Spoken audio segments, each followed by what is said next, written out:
নমস্কার, আমি গৌরীশঙ্কর মুখার্জি। আমার ইউটিউব চ্যানেলে আর একবার আপনাদের সকলকে স্বাগত জানাই।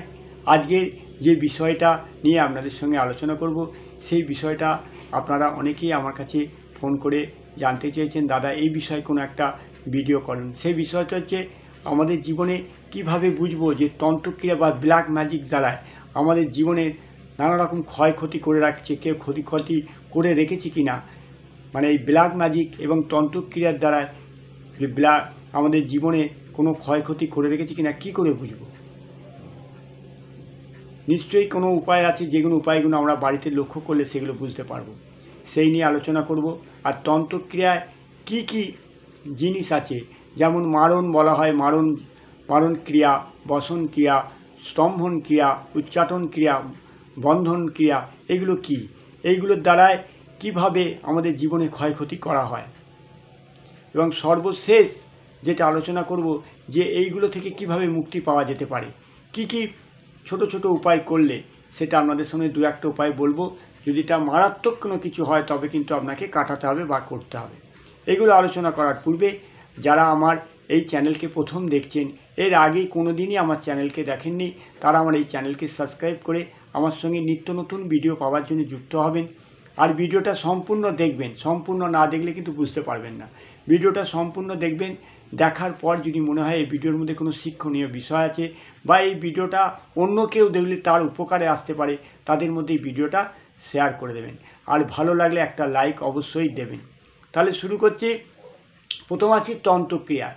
তন্ত্রক্রিয়াটা মারণং, বসনং, স্তম্ভনং, উচ্চাটনাদিকম, এই কটা জিনিস আছে। সঙ্গে সঙ্গে আছে বন্ধন। মারণটা কি? মারণ ক্রিয়া যে তন্ত্রক্রিয়ায় করা হয়, তান্ত্রিকরা যে তন্ত্রক্রিয়ায় করে, মারণ ক্রিয়া করলে কি হয় না, মারণ ক্রিয়া করলে ধরুন আপনি কোনো রোগে ভুগছেন, কোনো রোগে আপনি আক্রান্ত হয়েছেন, অথচ আপনার ডাক্তারবাবু নানা রকমভাবে রক্ত পরীক্ষা করে সমস্ত কিছু করে আপনাকে কিন্তু রোগ ধরতে পারছে না, অথচ সেই রোগের কষ্টটা আপনি পেয়ে যাচ্ছেন নানা ধরনের।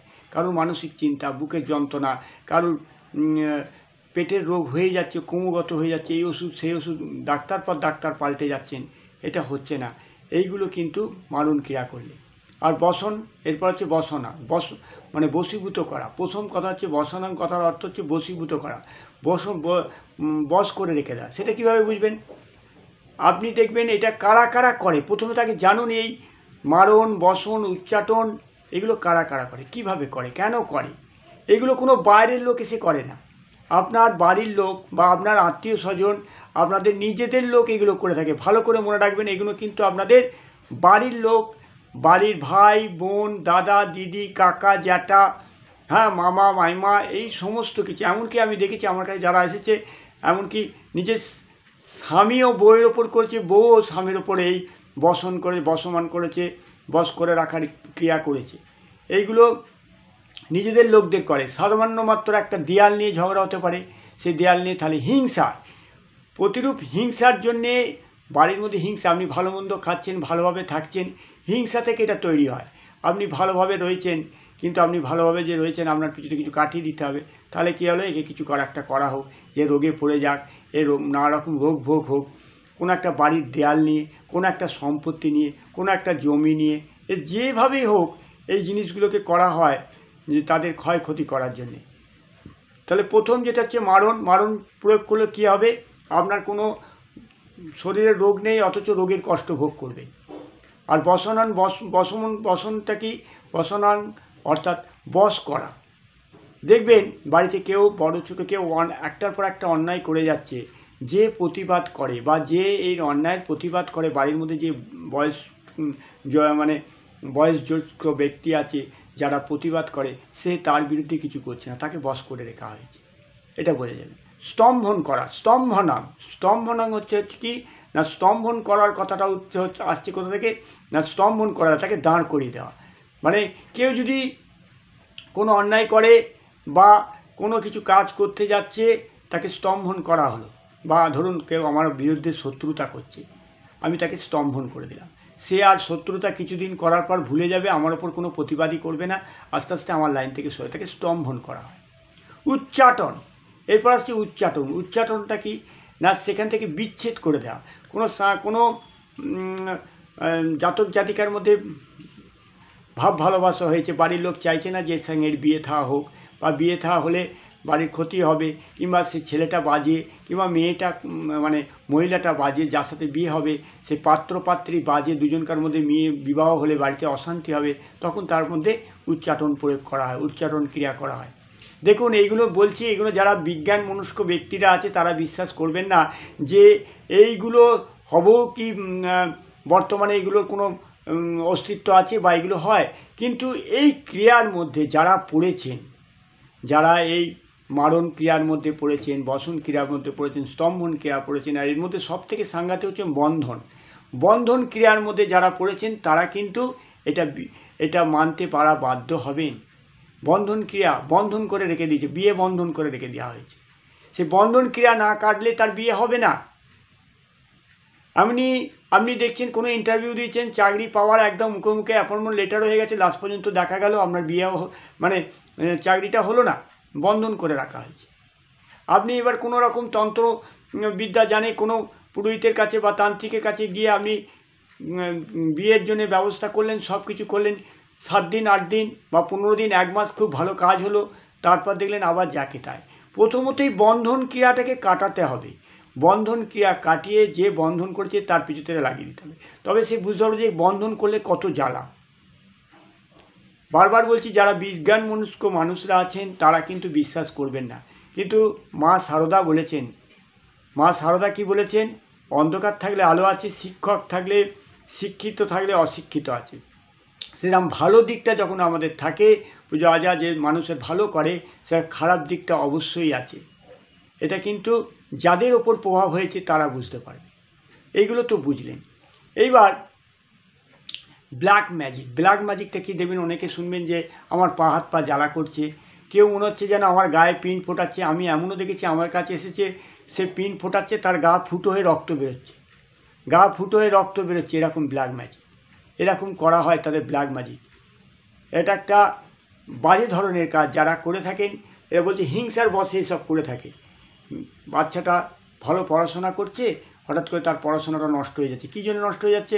তার গা হাত পা রাত্রির হলে জ্বালা করে। এইগুলো কিন্তু হয়। এই জিনিসগুলো থেকে মুক্তি পাওয়ার জন্যে কিন্তু নানা রকম ডাক্তার দেখে, রোগ ভোগ দেখে কিন্তু এগুলো থেকে কিন্তু মুক্তি পাওয়া যায় না। এবার আপনি এইগুলো ব্ল্যাক ম্যাজিক আপনার মধ্যে বুঝতে পারছেন না, বা তন্ত্রক্রিয়া যে করেছে আপনার ওপরে, আপনি কি কি নমুনা দেখলে বুঝতে পারবেন যে আপনার মধ্যে তন্ত্রক্রিয়া করেছে? প্রথমে তো দেখবেন বাড়িতে অত্যাধিক মাছি রয়েছে, মাছি ভর্তি হয়ে যাচ্ছে বাড়ির ভেতরে। এত মাছি কোথা থেকে আসছে? এই মাছি খেতে বসছেন, মাছি যেদিকে যাচ্ছেন মাছি, এই মাছি হচ্ছে যাদের তন্ত্রক্রিয়া, এটা একটা নমুনা। শুধু মাছি হলেই হবে না, খেতে বসছেন দেখবেন খাবারের মধ্যে চুল পড়ছে, একদিন নয় প্রতিদিনই প্রায় চুল পাচ্ছেন খাবারের মধ্যে। এক সময় মনে হচ্ছে আপনার খিদে পাচ্ছে প্রচুর, এক সময় দেখছেন আপনার খিদে পাচ্ছে না।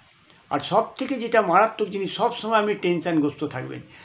আপনি বসতে উঠতে, বসতে শুতে ঘুরতে সবসময় একটা টেনশান, মানসিক চিন্তা বা টেনশান আপনাকে কুড়ে কুড়ে খাবে। এটাও তাহলে তখন বুঝতে পারবেন যে এই কটা জিনিস যদি মিলে যায়।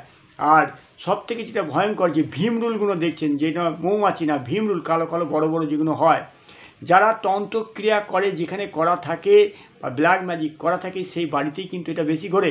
তাছাড়া এরা জঙ্গলে থাকে। দেখবেন আপনি যদি ক্রমাগত এগুলো দেখতে পান, এই নমুনাগুলো, আর কী হবে না, বাড়িতে তুলসী গাছ যতবার লাগাচ্ছেন মরে যাচ্ছে, তাহলে ভাববেন যে আপনার তন্ত্রক্রিয়া বা কোনো ব্ল্যাক ম্যাজিক করা আছে। এইগুলো থেকে মুক্তি পাওয়ার উপায় কী? এইগুলো যদি কোনো বাড়িতে না করতে পারে, তার মুক্তি পাওয়ার দুটো উপায় আপনাদের বলে দিচ্ছি। কিন্তু এইগুলোর থেকে যদি কাজ না হয়, তাহলে কিন্তু আপনাকে তন্ত্রক্রিয়ার দ্বারাই কিন্তু প্রথমে হচ্ছে বন্ধন করে থাকলে বন্ধন কাটাতে হবে। বন্ধন কাটিয়ে তারপর ঠিক করতে হবে। যদি বন্ধন না কাটান, শুধুমাত্র আপনি যদি গিয়ে কোনো পুজো আজা করলেন, তন্ত্রমতে পুজো আজা করলেন, কিছুদিন আপনি কবজ মাদুলি পড়লেন, কিছুদিন ভালো থাকবেন, তারপর যাকে তাই। বন্ধনটাকে কাটিয়ে যে বন্ধন যে আপনার ওপর করেছে তার ওপর এটাকে ঘুরিয়ে দিতে হবে। ওটাকে ঘুরিয়ে দিতে পারলেই তাহলেই দেখবেন তিনি তার জ্বালা বুঝতে পারবেন। আপনি যখনই কিছু কাটাতে আসবেন, তখন যিনি এটা করেছেন তিনি কিন্তু বুঝতে পেরে যাবেন যে আপনি তার ওপরে এই জিনিসটা প্রয়োগ করেছেন, সে বুঝতে পারবে। সুতরাং যদি বন্ধন করা থাকে, বন্ধন থেকে আগে বন্ধন ছেদ করে তারপরে ক্রিয়া করতে হয়। বন্ধন না কাটালে কিন্তু আপনি উচ্চাটন করুন, স্তম্ভন করুন, যাই করুন, বন্ধন করে যদি করে ফেলে তাহলে কিন্তু আপনি মারাত্মক কষ্ট পাবেন। কটা উপায়, দুটো উপায় আপনাদের বলে দিচ্ছি। প্রথম হচ্ছে সাদা সর্ষে বা যেটাকে হলুদ সর্ষে বলে, সেই হলুদ সর্ষে 100 গ্রাম হলুদ সর্ষে কি 100-150 গ্রাম হলুদ সর্ষে, 100-150 গ্রাম হচ্ছে ডেলা কর্পূর, এই দুটোকে নিয়ে কর্পূরটাকে ভালো করে গুঁড়িয়ে একটা মাটির সরার মধ্যে দুটোকে মিশিয়ে আপনি আগুন জ্বালিয়ে দিন। খানিকটা জ্বলার পর ওকে নিভিয়ে দিন। যে ধোঁয়াটা হবে সেটা শনিবার কিংবা মঙ্গলবার আপনার বাড়ির চারদিকে ঘোরান। মাসে একবার কি দুবার করুন। এই জিনিসটা যদি করতে পারেন তাহলে দেখবেন যে যত রকমের তন্ত্রক্রিয়া করুক কিংবা ব্ল্যাক ম্যাজিক করুক, সঙ্গে সঙ্গে সেটা কিন্তু কেটে যাবে। আর কি, আর যদি আপনি কোনো জায়গা থেকে, কোনো মন্দির থেকে যদি খাঁড়া ধোয়ার জল নিয়ে আসতে পারেন, সেটাও যদি বাড়িতে ছেটাতে পারেন বা যার উপরে সবাই মিলে একটু একটু করে যদি খান বা গায়ে পেটে লাগান, তাহলে কিন্তু দেখবেন এটা থেকেও আপনি কিন্তু কাজ পাবেন।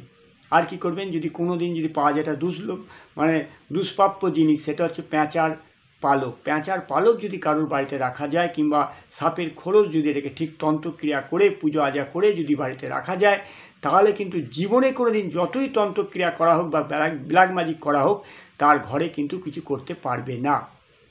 আমি বারবার বলছি, যারা বিজ্ঞানমনস্ক ব্যক্তিরা তারা এটা শুনলে হাস্যকর তাদের কাছে লাগবে যে এগুলো কি আছে নাকি বর্তমান সময় কলিযুগে এইসব কিছু আছে নাকি। হ্যাঁ আছে এগুলো। যে এর ভেতর দিক দিয়ে পড়ে এর খপ্পরে পড়েছে এই সমস্ত জিনিসগুলো, তারাই কিন্তু এটা বুঝতে পারবে। তাহলে এই দুটো উপায় করুন। আপনারা ভালো থাকুন, সুস্থ থাকুন। আবার দেখা হবে। নমস্কার।